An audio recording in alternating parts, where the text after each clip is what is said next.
Fala galera, trazendo mais um conteúdo aqui pra vocês e olha só, vídeo de hoje, conceitos que foram esquecidos completamente em Naruto.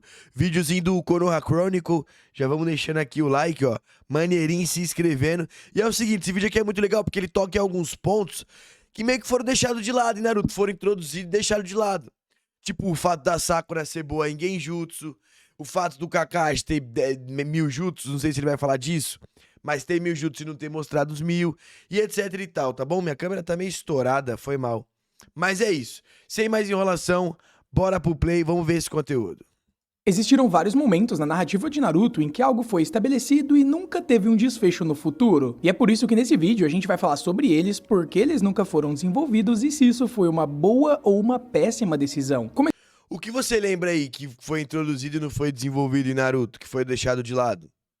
A Sakura ser boa em Genjutsu é uma parada maneira. Aí a parada do Kakashi, mas não sei se vai falar nesse vídeo, o que mais?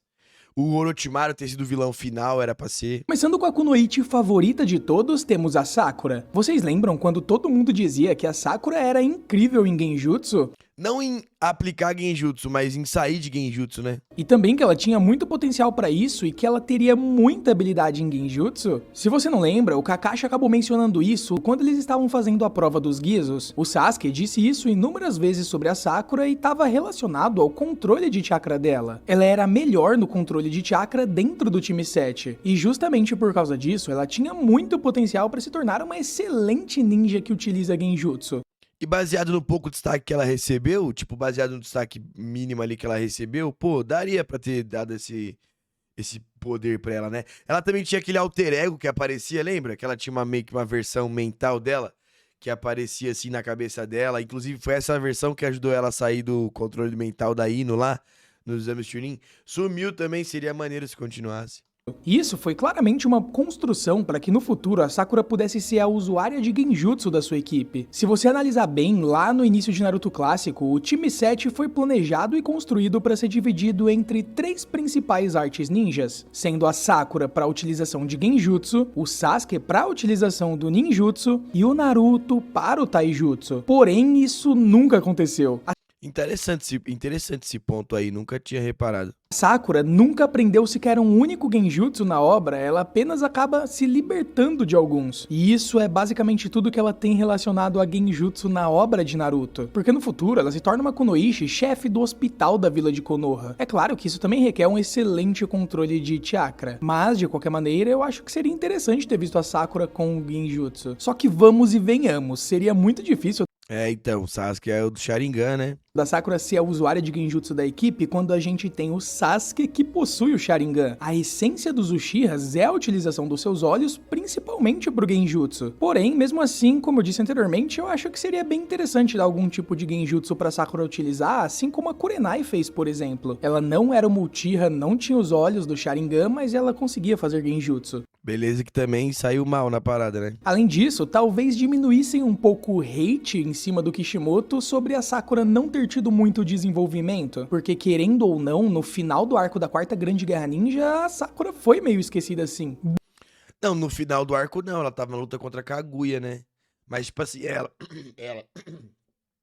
por estar no time de protagonistas deveria ter bem mais destaque. Bom, o próximo conceito que não foi explorado pelo Kishimoto continua na Sakura, só que agora é sobre o seu eu interior.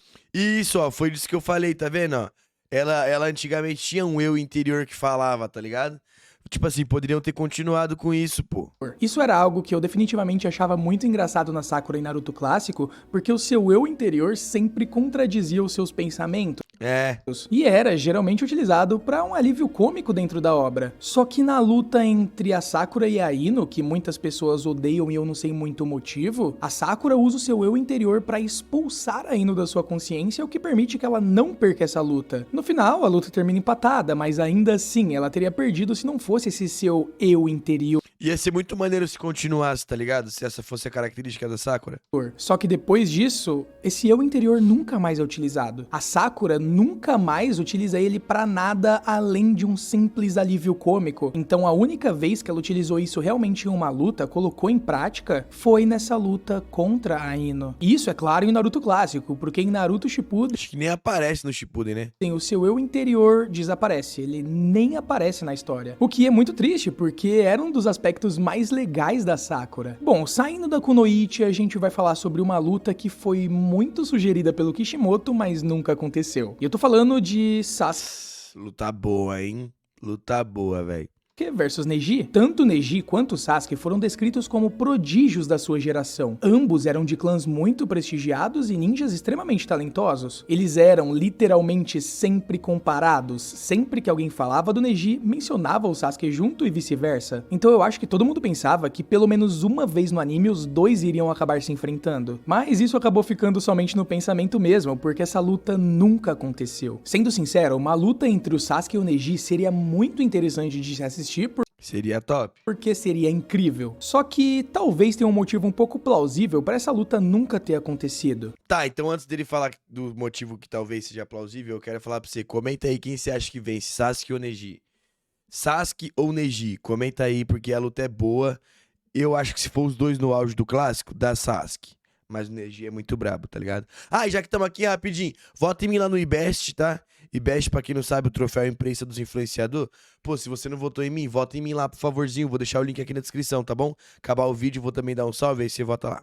A história de Naruto simplesmente não tinha espaço pra isso. A luta dos dois poderia ter acontecido na Floresta da Morte, porém, se ela tivesse acontecido lá, o Neji ia simplesmente amassar o Sasuke. E provavelmente não era isso que o Kishimoto queria. Não, se fosse na Floresta da Morte, esquece. Ele provavelmente queria algo mais equilibrado, então ter o Sasuke enfrentando o Neji na rodada final do Exame Chunin seria mais ideal. Porém, se essa luta acontecesse, o Neji não teria lutado contra o Naruto, que também é uma das lutas mais icônicas desse exame. Fora que o Sasuke tinha que lutar contra o Gaara, já estava roteirizado. Então, como Kishimoto não conseguiu arrumar um momento apropriado, essa luta acabou sendo esquecida. Dois prodígios extremamente poderosos, sendo um Hyuga e um Uchiha, ia dar uma boa luta com Não, que ia dar uma boa luta, isso é fato dos fatos dos fatos. certeza. Mas agora, saindo desses dois, vamos falar de uma personagem que foi construída para ser importante, mas acabou sendo deixada de lado no decorrer da obra. E essa personagem é ninguém mais, ninguém menos que a Anko.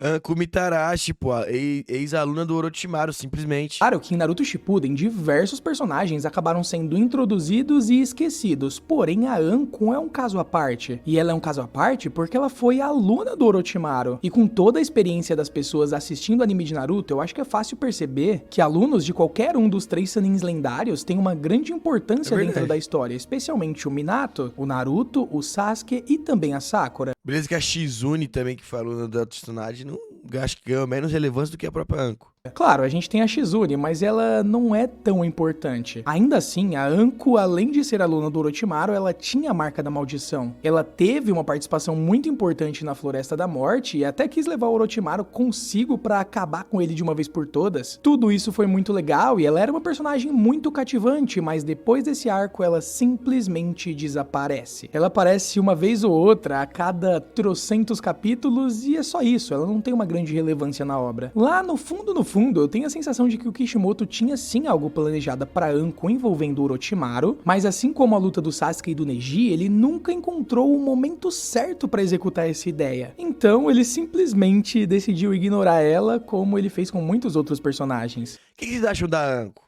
Comenta aí o que vocês acham da Anko. Eu gosto dela pra caramba, tá ligado? Eu acho que as técnicas dela é até da hora, queria ter visto mais. E se você pegar ela, por exemplo, no arco da Quarta Grande Guerra Ninja, ela tá lá, mas ela só fica deitada do lado do Kabuto. Igual o Yamato também se ferrou pro Kabuto, né? A Anko e o Yamato. O Yamato por causa das células de Hashirama, né? E a Anko por causa da marca da maldição. A sua única função é permitir que o Sasuke consiga trazer o Orochimaru de volta por causa da sua marca da maldição. Esquisito que a maioria dos personagens que não tiveram desenvolvimento são mulheres, né? Mas enfim, eu Kishimoto, hein? não tô aqui pra julgar ninguém. De qualquer maneira, a próxima personagem é a Kurenai. Ela teve uma única luta, se é que a gente pode chamar de luta, que foi contra o Itachi. Fez merda, mas só que muito maneiro os poderes dela. Tem um filler que ela aparece no arco no arco do clã Kurama, né? E é uma das cenas mais bizarras de todo o anime, porque ela tem a brilhante ideia de utilizar um genjutsu contra um Uchiha. Poderia ser qualquer Uchiha, mas ela escolheu utilizar contra o Itachi, então tá tudo bem. Só que o fato aqui é que ela é uma Jounin. Ela era sensei de um dos times principais, então eu acho que a maioria das pessoas, assim como eu, esperava que ela tivesse mais destaque. O Asuma, por exemplo, teve um arco sobre a sua morte. O Kakashi também teve o seu desenvolvimento. O Gai acabou enfrentando o Jubidara, e o que aconteceu com a Kurenai, ela ficou grávida. E toda a sua participação de Naruto Shippuden é isso, ela ficando grávida e tendo um filho do Asuma sendo uma Jounin. Então isso é muito triste, é um personagem que com certeza, principalmente por causa do Genjutsu, poderia ter um desenvolvimento melhor, mas não teve. Partindo agora pra Naruto Shippuden, a gente tem os Anéis da Akatsuki. Eu não sei se você lembra, mas lá no começo de Naruto Shippuden, quando a Akatsuki estava sendo apresentada um pouco mais, cada membro da Akatsuki tinha um anel diferente com uma cor diferente. E além disso, cada uma dessas cores tinha um significado único para cada um desses usuários. Fora que cada um desses anéis estava ligado a um dos dedos específicos da estátua Gedo Mazou. Ou seja, havia um significado nisso. O Kishimoto planejou algo, mas ele simplesmente não explorou. Os anéis acabaram virando meros objetos decorativos nos membros da Akatsuki. Então, tem a teoria que fala que os anéis serviam pra eles poderem se comunicar à distância, tá ligado? Naqueles tipo de holograma lá, tá ligado? Uma parada assim. Só que por que eu acho que o Kishimoto tinha algo planejado pra isso? Lembra quando Deidara acabou perdendo seu braço? Então, ele tava procurando especificamente pelo seu anel. Ele tava mais preocupado com o anel da Akatsuki que tinha sumido do que com o seu próprio braço que tinha sido arrancado. E quando o Tobi acabou encontrando ele, o Deidara estrangulou pra que ele devolvesse o seu anel. Tudo bem, era pra ser uma cena engraçada, um alívio cômico, principalmente com o Tobi inserido nela, mas você não pode negar que o anel A importância da parada, né? realmente tinha uma importância nessa cena. Caso contrário, se eles não tivessem importância, o Deidara não ficaria tão obcecado com ele. Ou seja, por algum motivo eles eram únicos, mas não foi desenvolvido. Cara, e outro personagem que também foi simplesmente esquecido, claro assim, não foi esquecido totalmente, mas ele foi deixado um pouco de lado, foi o Sai. Ele foi introduzido no arco da Ponte Tenchi como... Vou falar pra vocês, o Sai não me apetece não, sabe? Tipo assim, não sai, pá.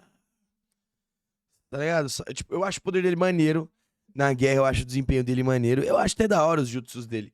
Só que, sei lá, a personalidade dele não me pega, tá ligado? Tipo... um cara raiz, um cara da fundação, da Anbu, um espião do Danzo que tava observando tudo que o Naruto fazia e tudo que acontecia com ele. Ele entrou como um personagem misterioso na Ponte Tenchi, e a gente sempre ficava questionando as suas verdadeiras intenções. Só que depois que ele foi apresentado, tudo bem, ele tava lá com os problemas dos seus sentimentos, que ele não conseguia entender direito as pessoas, mas é só isso. Ele não tem nenhuma relevância depois do arco da Ponte Tenchi, o que é muito estranho, porque ele é um dos membros do time 7. Ele poderia ter tido pelo menos um destaque maior no arco da morte do Danzo, mas não teve também. Ele tem um papel minúsculo que não resulta em nada. Outra trama que meio que foi abandonada foi a promessa do Naruto de levar a paz até a Vila da Chuva. Lembra quando Naruto confrontou o Nagato após derrotar os 6 caminhos do Pen? Bom, depois daquela conversa longa que os dois tiveram sobre qual é o ciclo do ódio e quem vai interrompê-lo e trazer a paz pro mundo Shinobi, o Naruto disse que além de trazer a paz pro mundo Shinobi, ele traria a paz especificamente pra Vila da Chuva. E bom, isso não acontece. Eu aposto que o Nagato tá se revirando no paraíso.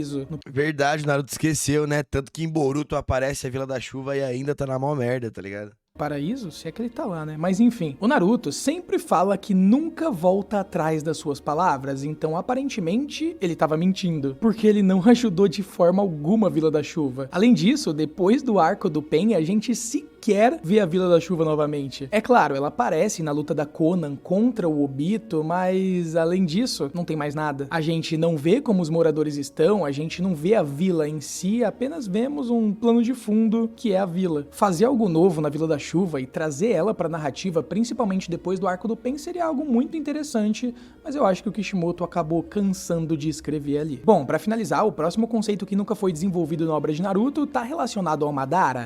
Qual será? Lembra do arco da guerra, quando o Madara tava apenas assistindo a luta do Naruto e do Sasuke contra o Obito? E sempre que acontecia alguma coisa, ele dizia sobre o seu trunfo? Então, que trunfo era esse? Tipo assim, a gente nunca viu o trunfo do Madara. Será que não era o modo Rikudou? Talvez você pode pensar que seja o Zetsu Negro para forçar o Obito a utilizar o Rin Tensei para revivê-lo, e isso é algo que o Madara realmente faz. Mas não dá certo, porque o Obito consegue superar o Zetsu Negro e se torna o Jinchuriki das 10 caudas. Ou talvez o trunfo dele pudesse O Limbo? ser o Limbo, só que ele não podia utilizar o Limbo enquanto tava no Edo Tensei, então isso não faz jus à referência. Infelizmente, a gente nunca viu o trunfo do Madara e isso depois nunca mais foi referenciado. Tu queria ver o trunfo do Madara?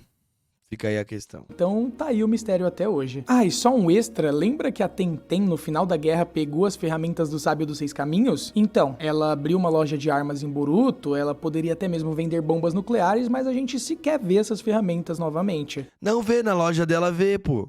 Na loja dela você vê, pô. Lá exposta lá. O que aconteceu com elas? Onde elas estão? Na loja da Tenten. Bom, ninguém sabe. Enfim, o vídeo foi esse. Se você gostou, deixa o seu like, se inscreve no canal e ativa o sininho para não perder nenhum vídeo, porque assim eu posso continuar trazendo mais conteúdos como esse de Naruto. Pô, maneiro demais, mais um conteúdo da hora, vários conceitos que foi deixado pra trás. Você lembra de mais algum? Você lembra de mais alguma coisa que foi introduzida em Naruto e depois foi esquecida pra todo sempre e nem falaram mais sobre? Ó, uma coisa que foi esquecida em Naruto, o conceito de copiar jutsus. Só no clássico que teve cópia de jutsus, depois ninguém mais copiou jutsus, tá ligado? Isso é fato. Mas enfim, deixa aí nos comentários a sua opinião se você lembra de mais alguma coisa. E foi o que eu falei no meio do vídeo. Vota em mim lá no IBEST, pô, pra dar uma fortalecida. Vou deixar o link aí na descrição do IBEST. E aí você vota em mim lá pra gente, quem sabe até ganhar essa parada aí e ir pra cima no mundão. Valeu? Por aqui eu vou indo, né? Espero que você tenha gostado desse conteúdo. Deixa aí o seu like se você gostou e confira qualquer um desses outros conteúdos, porque todo dia sai o react aqui pra você comer enquanto almoça. Muita gente fala que assiste os nossos vídeos enquanto almoça, então tá aqui mais um, tá bom? Valeu, rapaziada. Fui!